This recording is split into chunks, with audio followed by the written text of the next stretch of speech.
প্রমাণ করো D by 180 সমান আর বাই পাই।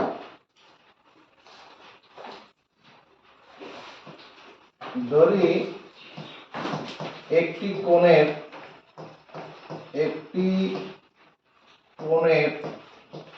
ডিগ্রিতে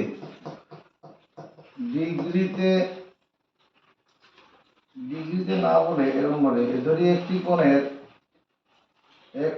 কোণের ষষ্ঠিক পদ্ধতিতে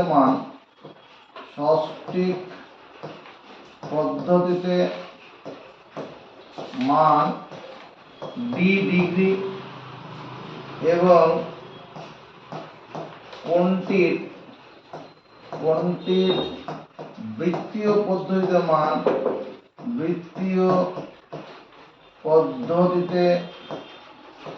মান আর রেডিয়ান। কথাটা মুখস্থ কর। একটা কোণ আছে, ধরো এরকম একটা কোণ আছে, এই কোণটারই যে ষষ্ঠিক পদ্ধতিতে কি মানে ডি ডিগ্রি, এই কোণটা যে বৃত্তীয় পদ্ধতিতে মান করলে আর রেডিয়ান, এরকম গল্পটা। যদি একটি কোণের ষষ্ঠিক পদ্ধতিতে মান ডি ডিগ্রি, বৃত্তীয় পদ্ধতিতে মান আর রেডিয়ান। আমরা জানি কি জানি, তোমার 1 ডিগ্রি বা 180 ডিগ্রি লিখি, 180 ডিগ্রি সমান তোমার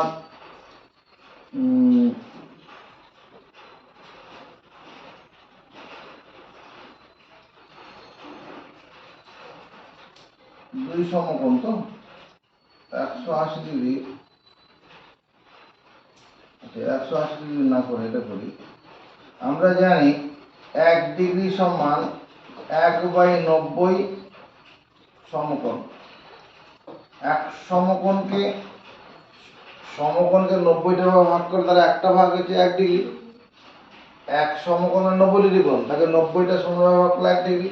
তাহলে ডি ডিগ্রি সমান কত হবে? এদিকে ডি দিয়ে গুণ করছি, ডি ডিগ্রি সমান d/90 সমকোণ।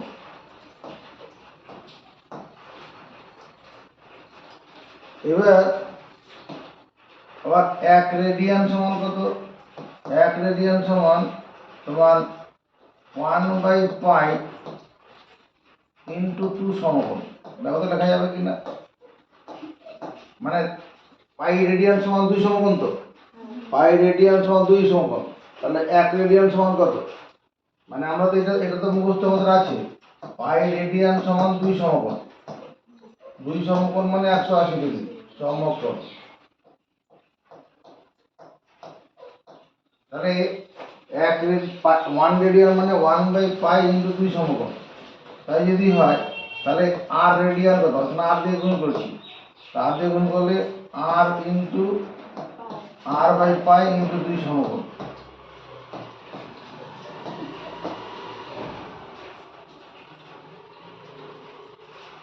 লিখলাম। তাহলে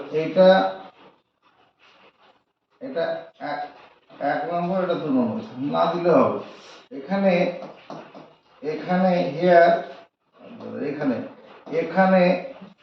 কি হবে? ডি ডিগ্রি সমান আর রেডিয়ান। ডি ডিগ্রি যা আর রেডিয়ান একই। ওই একটি কোণের ষষ্ঠিক পদ্ধতি মানে ডি ডিগ্রি আর বৃত্তীয় পদ্ধতি আর রেডিয়ান। তাই ডি ডিগ্রি জায়গায় আমরা কি লিখলাম? d/90 সমকোণ। আর এদিকে এটা কি লেখা যাবে? r/π × 2 সমকোণ। এই সমকোণ কেটে যাবে। তাহলে এই যে এদিকে ডান দিকে 2টা আছে, বাঁদিকে নিয়ে আসবো। বাঁদিকে নিয়ে আসলে কত হবে? d/180 সমান r/π। এই যে সমীকরণটা হলো, এই সমীকরণটার সাথে কি করে যাবে? তোমার যদি কোনো একটা কোণের মান ডিগ্রি দেওয়া থাকে, রেডিয়ান নিয়ে যাবে, রেডিয়ানে দেওয়া থাকলে ডিগ্রিতে নিয়ে যাওয়া যাবে। যদি কোনো একটা কোণের মান রেডিয়ানে দেওয়া থাকে তাহলে ডিগ্রিতে নেওয়া যাবে। আর যদি প্রমাণ করতে বলে এটা করতে হবে। বা বৃত্তীয় ও ষষ্ঠিক পদ্ধতির মধ্যে সম্পর্ক নির্ণয় করো। বৃত্তীয় ও ষষ্ঠিক পদ্ধতি বা এই কোশ্চেনটা এরকম হতে পারে বৃত্তীয় ও ষষ্ঠিক পদ্ধতির মধ্যে সম্পর্ক। বৃত্তীয় ও ষষ্ঠিক পদ্ধতির মধ্যে সম্পর্ক স্থাপন করো।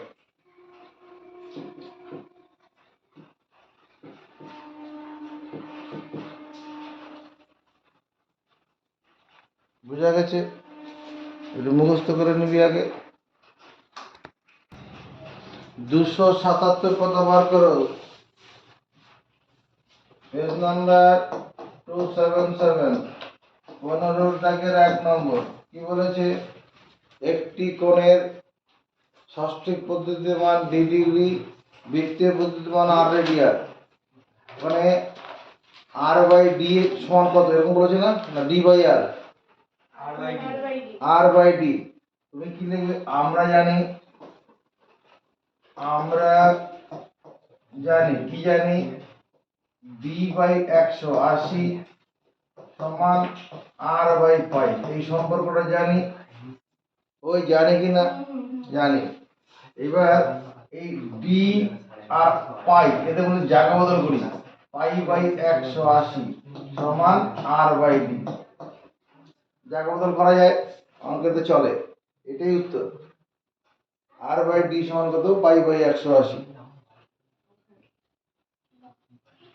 15 থেকে 2 নম্বর কোশ্চেনের উদ্দেশ্যে দেবো। 15 থেকে 2 কোশ্চেনটা পড়ো। 63 ডিগ্রি 35 মিনিট 15 সেকেন্ড পরিমাপের কোণটির পূরক কোণের মান লিখি। পরিমাপ লিখি। পূরক কোণ। এদিকে দেখাও। 65 ডিগ্রি 35 মিনিট 15 সেকেন্ড কোণটির পূরক কোণের মান। পূরক কোণ পূরক কোণের মান।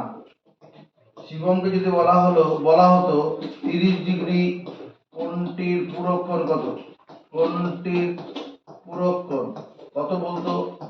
পূরক কোণের মান কত বলতো? 30 ডিগ্রি কোণটির পূরক কোণের মান।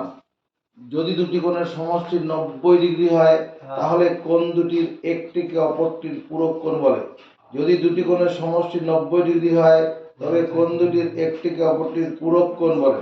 তাহলে উত্তর কি হবে এখানে? 60 ডিগ্রি পেলাম কোথা থেকে? বলো 90 মাইনাস 30, এটা করে 60 ডিগ্রি জমা নেবে। তাহলে পরে তাই যদি হয় এখানে উত্তরটা কত হবে? 65 ডিগ্রি 35 মিনিট 15 সেকেন্ড। 63 ডিগ্রি আছে। এখানে 63 ডিগ্রি 35 মিনিট 15 সেকেন্ড।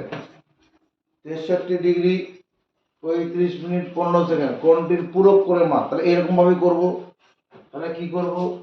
এখানে 90 ডিগ্রি থেকে বিয়োগ করব কাকে? 63 ডিগ্রি 35 মিনিট 15 সেকেন্ড। এটা বিয়োগ করার টেকনিক দেখো। এই যে 65 ডিগ্রি যেটা কোণটা রয়েছে, এই 90 ডিগ্রি কোণটা আছে, আমি এটাকে এরকম ভাবে লিখি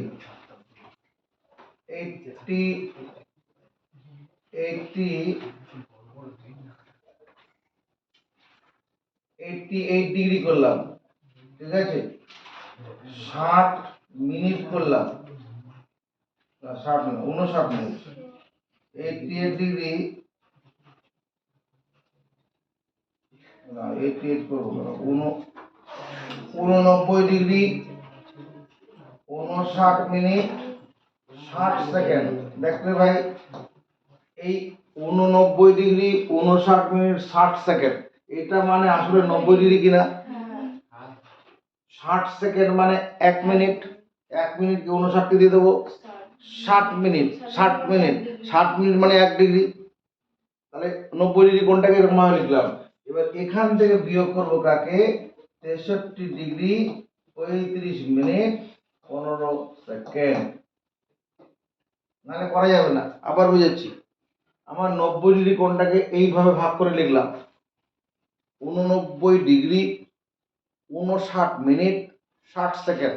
কারণ 60 সেকেন্ড মানে 1 মিনিট, ওই 1 মিনিট আর 59 মিনিট মিলে 60 মিনিট হয়ে যাবে।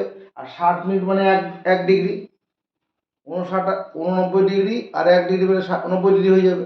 এবার বিয়োগ করো, 60 থেকে 15 বাদ দিলে 45 সেকেন্ড।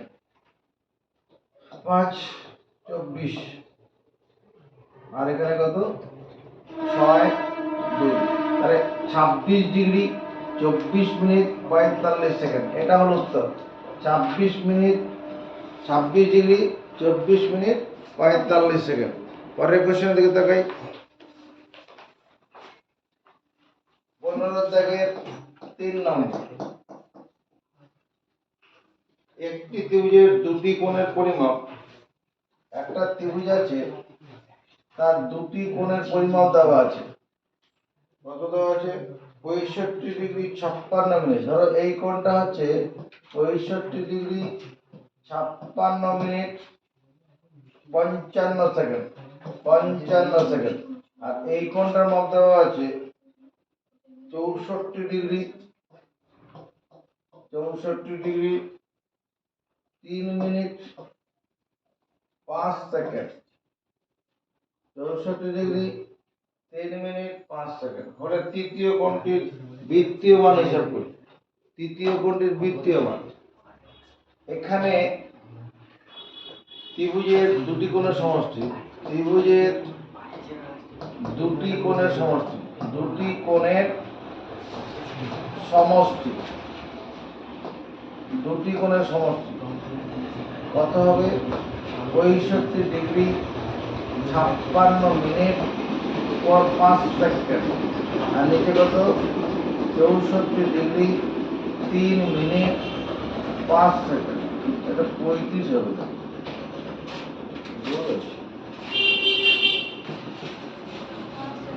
55 আছে উপরে, এটা 55, এখানে এটা একটা 5 হবে 55, তাহলে ঠিক আছে। এবার দেখো দুটো যোগ করা যাবে কিরকম? এখানে 55 সেকেন্ড আর এখানে 5 সেকেন্ড মিলে কত হয়ে যাবে? 60 সেকেন্ড হয়ে গেল। 56 মিনিট আর 3 মিনিট মিলে 59 মিনিট হয়ে যাবে, তাই না? আর এখানে যোগ করবে 9 12, তাহলে 129 ডিগ্রি 59 মিনিট 60 সেকেন্ড। এটা মানে কি আছে? এটা মানে 130 ডিগ্রি হবে না? 130 ডিগ্রি কেন? এই যে 60 সেকেন্ড আছে, 60 সেকেন্ড মানে 1 মিনিট, 1 মিনিটের সঙ্গে এটাকে জুড়ে নাও। 1 মিনিট আর 59 মিনিট মিলে 60 মিনিট, আর 60 মিনিট মানে 1 ডিগ্রি, তাহলে 129 ডিগ্রি ছিল, তাহলে 130 ডিগ্রি হয়ে গেল। তাহলে তৃতীয় কোণটির মান, তৃতীয় কোণটির মান কয়কার মূর্ধন্য কোণটির মান, তৃতীয় কোণটার মান কত হবে? কে পারবে? তৃতীয় কোণ, তুমি বলো তৃতীয় কোণটির মান কত? পারবে না? তুই তৃতীয় কোণটা কত? ত্রিভুজের তৃতীয় কোণটা কত হবে বলে দাও, কারণ বলে দাও। 180 ডিগ্রি মাইনাস 130 ডিগ্রি, এটা করলে 50 ডিগ্রি। কারণটা কি হলো? ত্রিভুজের 3 কোণের সমষ্টি 180 ডিগ্রি, ত্রিভুজের 3 কোণের সমষ্টি 180 ডিগ্রি। এখানে দুটো কোণের সমষ্টি 130 আছে, তাহলে তৃতীয় কোণটা কি করে পাবো? আমার 3টে পকেটে মোট 180 টাকা আছে, দুটো পকেটে 130 টাকা আছে, তার 3 নম্বর পকেটে মোট কত হবে? 180 থেকে ওই দুটো পকেটের টাকা বাদ দিলেই হবে, ওই রকম ব্যাপার। এবার এটা উত্তর নয়, কোণটির বৃত্তীয় মান চেয়েছে। তাহলে আমরা জানি কি জানি? 1 ডিগ্রি সমান কত? Pi by 180 radian. আমরা জানি 1 ডিগ্রি সমান পাই বাই 180 রেডিয়ান। তাহলে 50 ডিগ্রি, তাহলে 50 গুণন 1 ডিগ্রি করছি, এদিকে 50 দিয়ে গুণ করলাম, এদিকেও 50 দিয়ে গুণ করব, তাহলে 50 ডিগ্রি সমান কত? রেডিয়ানটাকে সি দিয়ে লেখা যেতে পারে, সি দিয়ে লেখা যেতে, দয়া করার ব্যাপার নয়, সি লেখা হয়, রেডিয়ানকে সি দিলে এটা অ্যান্সার হবে। তাহলে তৃতীয় কোণটির বৃত্তীয় মান কত? 5 পাই সি বাই 18। তৃতীয় কোণটির বৃত্তীয় মান। 15 থেকে 4 কি বলছে, একটি বৃত্তে 220 সেমি দৈর্ঘ্যের বৃত্তচাপ বৃত্তের কেন্দ্রে 63 ডিগ্রি কোণ উৎপন্ন করলে বৃত্তের ব্যাসার্ধ কত? একটি বৃত্তে 220 সেমি, এরকম একটা বৃত্ত আছে, 220 সেন্টিমিটার বৃত্তচাপ, ধরো এরকম বৃত্তের কেন্দ্রে 65 ডিগ্রি কোণ উৎপন্ন করলে, এটা হচ্ছে বৃত্তের কেন্দ্র।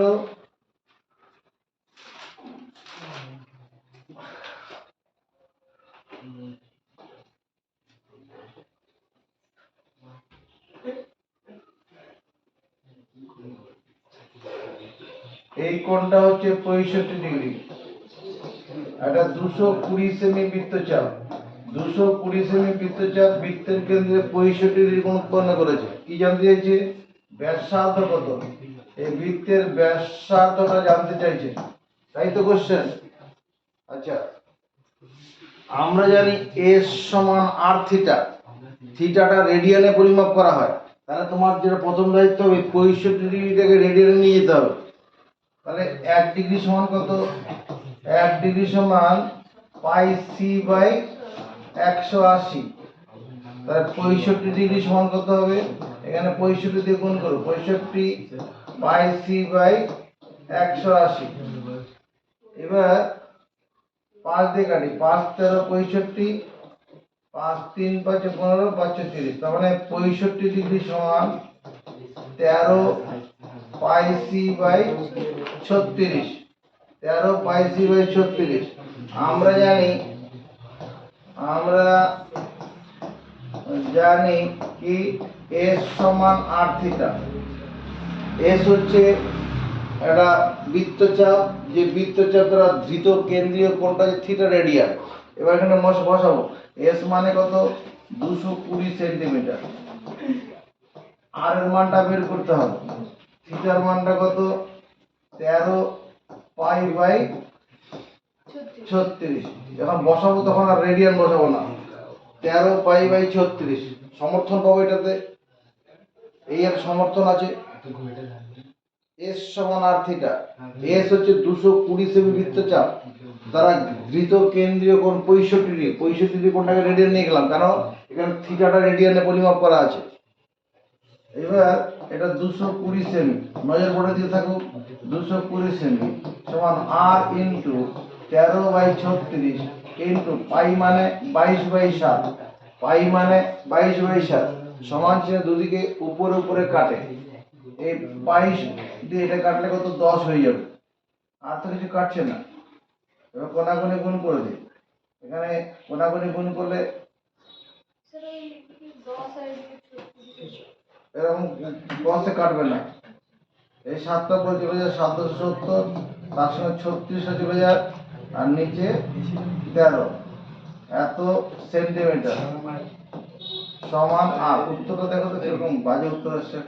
13 দেখো 7 দিয়ে গুণ করি, 6 7 42, হাত থাকবে 4, 3 7 21, 21 52, তার সঙ্গে 0 বাই 13, এত সেন্টিমিটার সমান আর মানে ব্যাসার্ধ।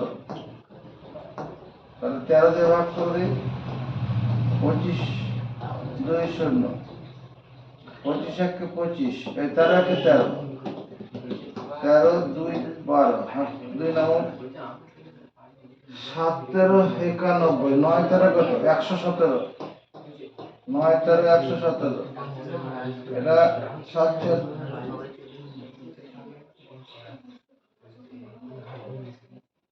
12 থেকে 7 বাদ দিলে 5, নামলো 2 0, এটা 3 13 39,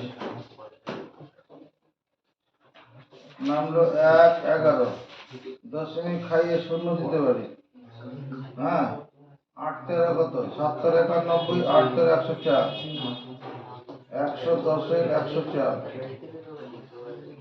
6 দশমিক নেওয়া 0 নেব, 4 13 52,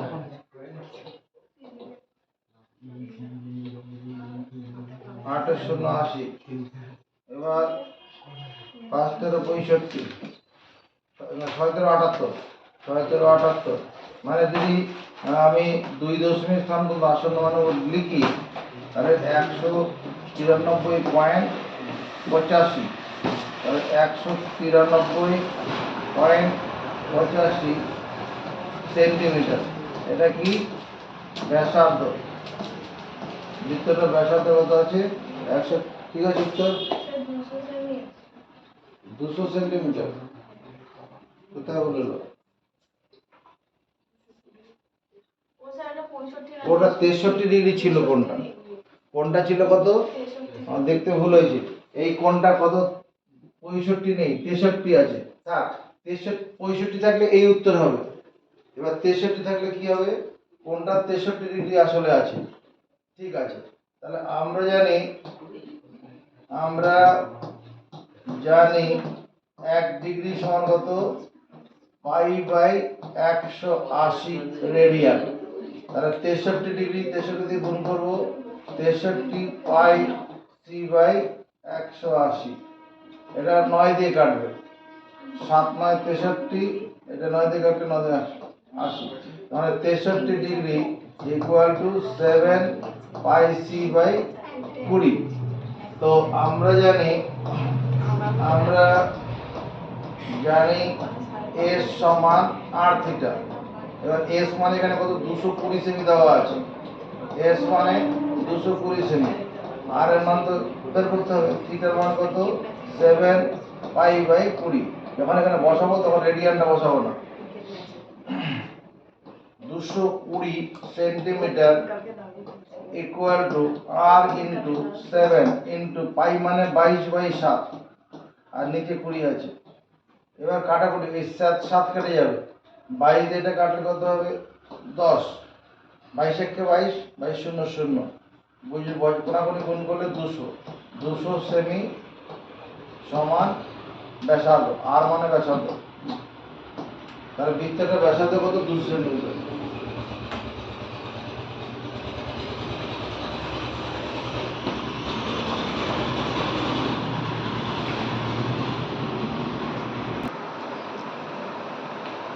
একটা ঘড়ি আঁকছি, আমার সঙ্গে সঙ্গে ঘড়িটা বানাবে, একটা ঘড়ি আঁকছি, আমার সঙ্গে সঙ্গে ঘড়িটা বানাবে, এটা একটা ঘড়ি বানাবে। এটা হচ্ছে কি 12-এর কাটা, এখানে 3-এর কাটা, এখানে 6-এর কাটা, এখানে 9-এর কাটা, এর মাঝখানে এরকম থাকছে, বেলা 1টা, বেলা 2টো, হ্যাঁ এটা 4টে, এটা 5টা, এটা 7টা, এটা 8টা, এটা 10, এটা 11। এগুলো আমরা জানি ঘড়িতে এরকম থাকে। এবার এর সঙ্গে এটাও জানি এই ঘড়ির মধ্যে একটা বড় ধরনের কাঁটা থাকে আর একটা ছোট ভাই থাকে না। এই যখন বেলা ঠিক 12টা বাজে তখন এরকম দুটো কাঁটা থাকে, একটা কাঁটার পর আরেকটা কাঁটা জড়িয়ে পড়ে। এই হলুদ রঙের কাঁটাটা হচ্ছে কি কাঁটা, এটা ঘন্টার কাঁটা, মোটা ঘন্টার কাঁটা। আর যেটা সাদা রঙের রয়েছে বড়, ওটা হচ্ছে মিনিটের কাঁটা, মিনিটের কাঁটা। এবার যখন এরকম ঘন্টার কাঁটা এরকম হয়ে যাবে, এদিকে দেখো এই বরাবর থাকবে, মানে 1টা বাজে এরকম থাকবে, তাহলে এখানটা কোণ তৈরি হবে, প্রাথমিক অবস্থানের সঙ্গে এটা একটা কোণ তৈরি করবে। এই কোণটা কত হবে, এই যে কোণটা, এই কোণটা কত হবে, যদি বুঝতে না পারো দুঃখ পাবে না। এটা যখন বেলা 2টো বাজে তখন এইরকম থাকবে, বেলা 2টো বাজার সময় এইরকম হবে, এটা 1টা বাজে, এটা 2টো বাজে, তখন প্রাথমিক অবস্থান কোণটা এটা হলো। যখন 3টে বাজবে তখন কোণটা এরকম হয়ে যাবে। তাহলে এই যে কোণটা, এবার দেখে বুঝতে পারছি শিবম এই কোণটা কত ডিগ্রি হচ্ছে, যখন 3টে বাজে 90 ডিগ্রি। তাহলে প্রতি ঘন্টা সমান কোণ তৈরি করবে, তাহলে এইখানকার কোণটা তাহলে কত হওয়া উচিত 30 ডিগ্রি, এই কোণটা 30 ডিগ্রি, এই কোণটা 30, তার মানে ঘন্টার কাঁটা প্রতি ঘন্টায় উৎপন্ন করে 30 ডিগ্রি কোণ। আর এই ঘন্টার কাঁটা কি করে, প্রতি ঘন্টায় উৎপন্ন করে কতটা কোণ? 30 ডিগ্রি কোণ। আর এই সময়ের মধ্যে মিনিটের কাঁটাটা কি করে? পুরো একটা রাউন্ড খায় না? এই 1 ঘন্টার মধ্যে মিনিটের কাঁটাটা কি করে? পুরো একটা রাউন্ড খায় তো, মানে 360 ডিগ্রি কোণ উৎপন্ন করে। এবং মিনিটের কাঁটা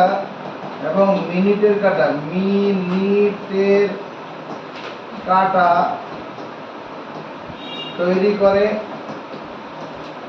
করে কত? 360 ডিগ্রি কোণ। কথাটা মুখস্থ করে ফেলো। ঘন্টার কাঁটা প্রতি ঘন্টায় উৎপন্ন করে 30 ডিগ্রি কোণ, আর মিনিটের কাঁটা তৈরি করে কি ওই 1 ঘন্টার মধ্যে আর কি 360 ডিগ্রি কোণ। আমার এখানে কোশ্চেনটা কি আছে? এটা 15 থেকে 5 নম্বর। 15 থেকে 5 নম্বর কোশ্চেনটা বলি। 15 থেকে 5, ঘন্টার কাঁটা একটি ঘড়ির ঘন্টার কাঁটার প্রান্তবিন্দু 1 ঘন্টা আবর্তনে যে পরিমাণ কোণ উৎপন্ন করে। একটি ঘড়ির ঘন্টার কাঁটার প্রান্তবিন্দু 1 ঘন্টা আবর্তনে যে কোণ উৎপন্ন করে তার বৃত্তীয় মান কত? একটি ঘড়ির ঘন্টার কাঁটার একটি ঘড়ির ঘন্টার কাঁটা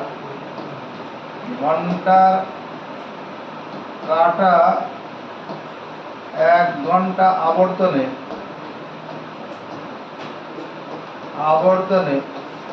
যে কোণ উৎপন্ন করে,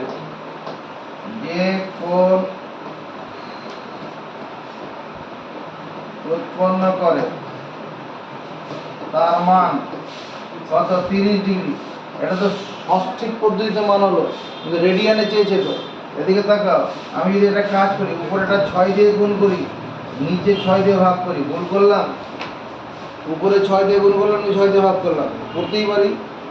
এবার উপরে 6 দিয়ে গুণ করলে কত হবে? 180 ডিগ্রি বাই 6, তার মানে কত হচ্ছে? 180 পাই রেডিয়ান বাই 6, এটাই আনসার। এখানে সুবিধা পেলাম বলে করে দিলাম, ঠিক আছে?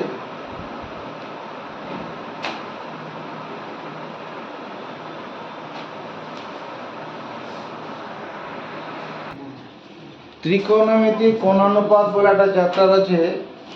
ত্রিকোণমিতির মূল কাঠামোটা এখান থেকে শুরু হবে। ত্রিকোণমিতিক কোণানুপাত বটে। ত্রিকোণমিতিক কোণানুপাত হচ্ছে, যদি একটা সমকোণ যদি আমরা চিন্তা করি, একটা সমকোণ ত্রিভুজ আঁকলাম, তাকাবে আমার সঙ্গে সঙ্গে এখানে একটা সমকোণী ত্রিভুজ। সমকোণ ত্রিভুজ কী করে চিনব? যে ত্রিভুজের একটি কোণ সমকোণ তাকে সমকোণ ত্রিভুজ বলে। ধরো এ বি সি একটি সমকোণী ত্রিভুজ, যার এই বি কোণটা কত ডিগ্রি? দেখে কত মনে হচ্ছে? 90 ডিগ্রি। সমকোণী ত্রিভুজের সমকোণের বিপরীত বাহুর নাম হলো অতিভুজ। সমকোণী ত্রিভুজের সমকোণের বিপরীত বাহুর নাম হচ্ছে অতিভুজ। এবার সমকোণী ত্রিভুজের আমি এই সি কোণটা ভাবি। সি কোণটা কেমন কোণ? একটা সূক্ষ্ম কোণ। এই কোণটাকে থিটা ভাবছি। দুখানা সূক্ষ্ম কোণ আছে, এই কোণটাও সূক্ষ্ম কোণ, সি কোণটাও সূক্ষ্ম কোণ। আমি সি কোণটাকে থিটা কোণ মনে করলাম, এটা যা সূক্ষ্ম কোণ। এই সূক্ষ্ম কোণের সাপেক্ষে দূরের বাহুটা হলো লম্ব। সূক্ষ্ম কোণের সাপেক্ষে দূরের বাহুটা লম্ব, আর এই অতিভুজ ভিন্ন লাগোয়া যে বাহুটা আছে এটা হচ্ছে ভূমি। সমকোণী ত্রিভুজের সমকোণের বিপরীত বাহুকে বলে অতিভুজ। সমকোণী ত্রিভুজের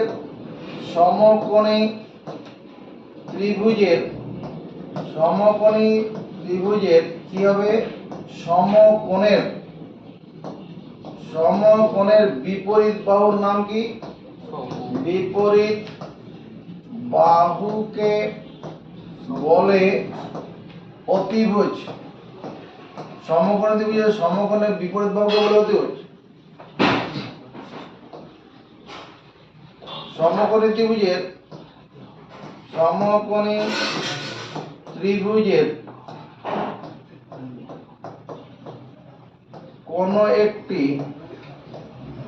কোন একটি সূক্ষ্ম কোণ সাপেক্ষে, সূক্ষ্ম দন্ত সদৃক্ষীয়মান সূক্ষ্ম কোণ সাপেক্ষে, কোন একটি সূক্ষ্ম কোণ সাপেক্ষে, যখন আমরা সি কোণটাকে ধরছি, কোন একটি সূক্ষ্ম কোণ সাপেক্ষে দূরের বাহুকে বলে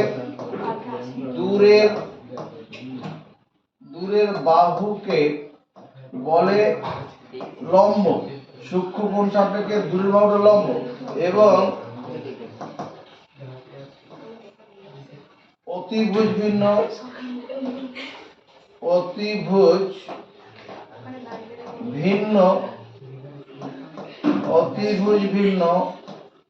লাগোয়া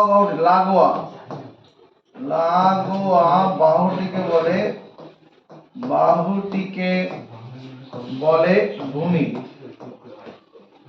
তাহলে ধরি ABC সমকোণী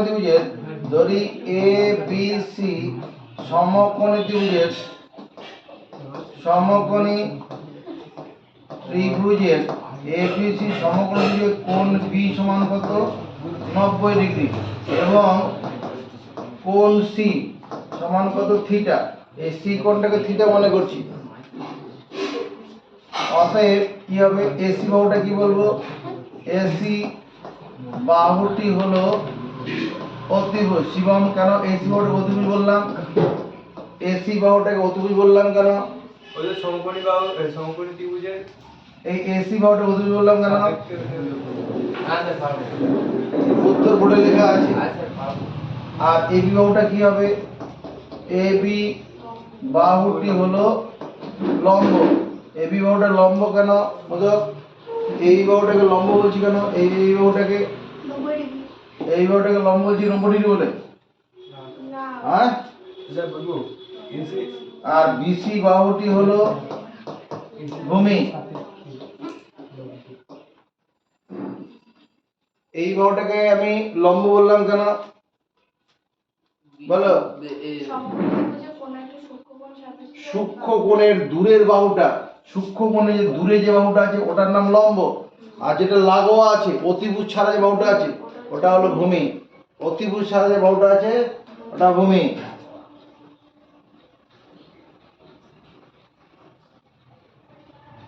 এবার সমকোণী ত্রিভুজের একটা ত্রিভুজের মধ্যে সমকোণী ত্রিভুজ হোক আর এমনি ত্রিভুজ হোক, তিনটে বাহু আছে। সমকোণী ত্রিভুজের সমকোণী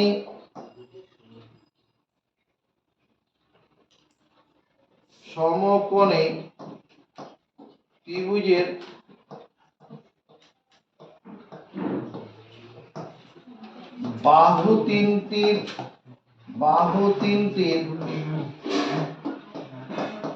বাহু তিনটির মধ্যে দুটি করে বাহু নিয়ে যে অনুপাত তৈরি হয় সমকোণী ত্রিভুজের বাহু তিনটির মধ্যে, তিনটে বাহু তো আছে, বাহু তিনটির মধ্যে দুটি করে বাহু নিয়ে যে অনুপাত তৈরি হয় তাদের বলে কোণানুপাত।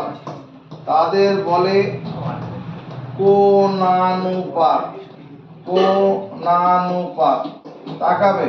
যেমন উদাহরণ আমি বলছি, উদাহরণ হচ্ছে কি, মনে করো AB AC। এই যে AB আর AC যে অনুপাত হলো এটা একটা কোণানুপাত। আবার এরকম হতে পারে AC টাকে আগে দেব AB, আরেকটি কোণানুপাত। আবার মনে করো AB BC, আরেকটি কোণানুপাত। এরা হলো কোণানুপাত।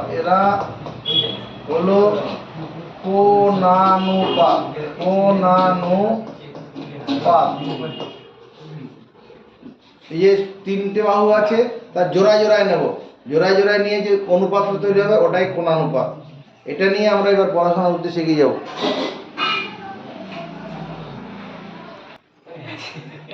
আচ্ছা, কোণানুপাতের যে অঙ্কগুলো আছে এগুলো পড়তে গেলে কোণানুপাতের কতগুলো ছখানা মোট সূত্র আছে একটু পড়ে নিতে হবে। এদিকে দেখো, সাইন থিটা সমান হচ্ছে লম্ব ভাজিত অতিভুজ।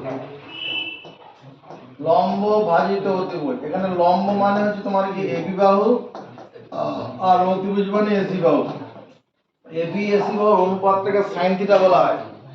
তাহলে সাইন থিটা একটা কোণানুপাত, এবি বাই এসি কোণানুপাত, দুটো বাহুর অনুপাতটা কোণানুপাত। সেই কোণানুপাতটাকে আমরা সাইন থিটা দিয়ে বলবো। সাইন থিটা সমান কি লম্ব বাই অতিভুজ। মুখস্থ করো এক্ষুনি, সাইন থিটা সমান লম্ব ভাজিত অতিভুজ। আর যদি কোসেক থিটা থাকে, কোসেক COSEC, কোসেক থিটা সমান অতিভুজ বাই লম্ব। উল্টে যাবে, পুরো উল্টে যাবে, অতিভুজ বাই লম্ব। দুটো মুখস্থ করে হলো, তাহলে ওটা হবে এসি বাই এবি। হ্যাঁ এসি বাই এবি হয়ে যাবে, AC by AB. Sine theta সমান লম্ব বাই অতিভুজ, এটার নাম মুখস্থ করলেও হবে, লম্ব বাই অতিভুজ। আর কোসেক থিটা মানে অতিভুজ বাই লম্ব, উল্টো, সাইন থিটার উল্টো। অর্থাৎ সাইন থিটা আর কোসেক থিটা পরস্পর অনন্য। কেন?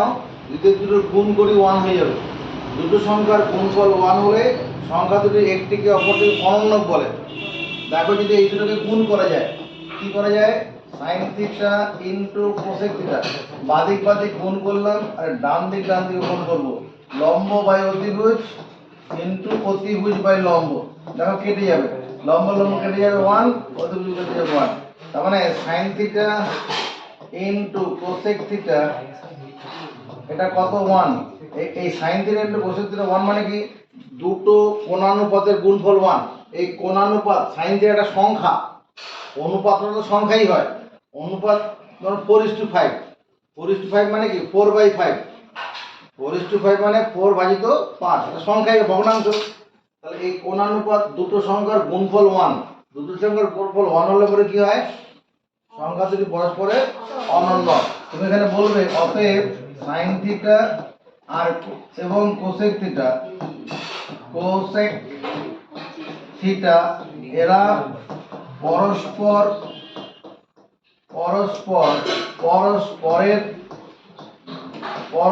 পরস্পরের অনন্য। অমধ্যমযকুলা ওকার, মধ্যমযকুলা ক, অনন্য। এরা পরস্পর অনন্য। Sign theta into cosec theta সমান 1। বুঝতে গেছে? এবার দেখো, এটা যদি 1 নম্বর সূত্র মুখস্থ করে থাকো, আমি 2 নম্বরে বলছি। cos theta, cos COS, cos theta মানে ভূমি বাই অতিভুজ। মুখস্থ করো, cos থিটা মানে ভূমি বাই অতিভুজ।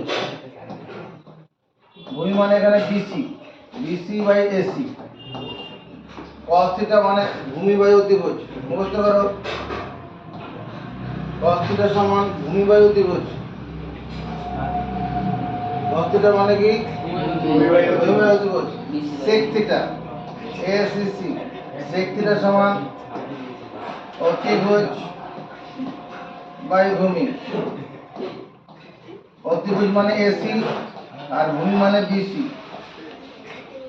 অতিভুজ মানে AC, ভূমি মানে BC। এটা মুখস্থ করব। cos থিটা সমান ভূমি বাই অতিভুজ। cos থিটা হচ্ছে ভূমি বাই অতিভুজ, আর sec থিটা উল্টো হয়ে গেছে। আবার একই রকম ভাবে দেখো, cos থিটা আর যদি sec থিটার গুণ করি, cos theta into sec theta কত হবে? এটা ভূমি বাই অতিভুজ ইনটু অতিভুজ বাই ভূমি। দেখো এটাও কেটে কুটে কি হবে? 1 হয়ে যাবে। অতএব cos থিটা এবং sec থিটা এরা